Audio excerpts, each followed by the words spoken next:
2-3 பேர் super Napier புல் வாங்கியிருந்தீங்க. இப்போ கூட பாருங்கள் சூப்பராக இருக்குது. கிட்ட இங்கே பார்த்தீங்கன்னா கரும்பு மாதிரி நல்லா புல்.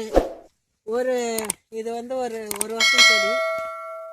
1 2 3 4 5 6 7 8 9 10 11 12 11 14 15 புல் இருக்குது.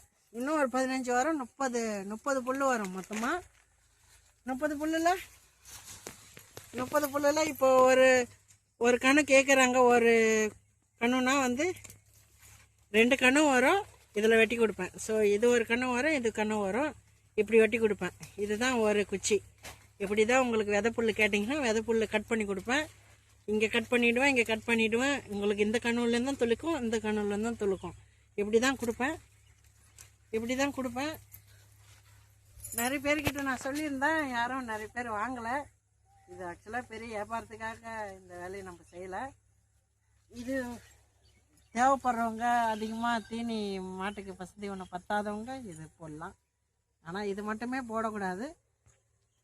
தவிடு, புண்ணாக்கு, வைக்கல், புல், அது மாதிரி இதுவும் சும்மா கொஞ்சம் வைக்கணும். அவ்வளோதான். இது மட்டுமே 3 வேலையும் நம்ம சாப்பாடு 3 வேலையும் சாப்பிட்டா உடம்பு கெடுதல் மாதிரி 3 வேலையும் இதே மாட்டு கொடுக்கக்கூடாது. நல்லா சூப்பராக வளர்ந்துருக்கு. இது கணு. இப்போ கரும்பு மாதிரி நட்டதுக்கப்புறம் ஃபஸ்ட்டு ஹார்வெஸ்ட்டு. இதுக்கப்புறம் தான் இதை கட் பண்ண போகிறோம். இது வெட்டி தொழுத்தது இல்லை, வெட்டவே இல்லை. இது நம்ம நல்லா மெயின்டைன் பண்ணால் ஒரு 6 வருஷம் இது நம்ம மெயின்டைன் பண்ண முடியும். இது வந்து பில்லு மலைக்கிற ஏலாயத்துலேயும் இது மலைக்கும். இதுக்குன்னு தனியாக ஒரு கைனியோ கொல்லியோ தண்ணி வசதி அந்த மாதிரி எதுவுமே தேவை கிடையாது. பில்லு எங்கெங்கெல்லாம் வர்றது அங்கே வரும். தண்ணி கம்மியாக ஊற்றினா போதும். இது வந்து 6-7 மாதம் பயிர் தான். 8 மாதம் இருக்கும்ல, 8 மாதம் இருக்கும். ஒரு 2 வருஷம் 1.5 வருஷம் போச்சுன்னா இது மாதிரி டபுளாக வரும். யாருன்னா வேணும்னா சொல்லுங்கள் ஃப்ரெண்ட்ஸ், வாங்கிங்க. தேங்க்யூ. நன்றி, வணக்கம்.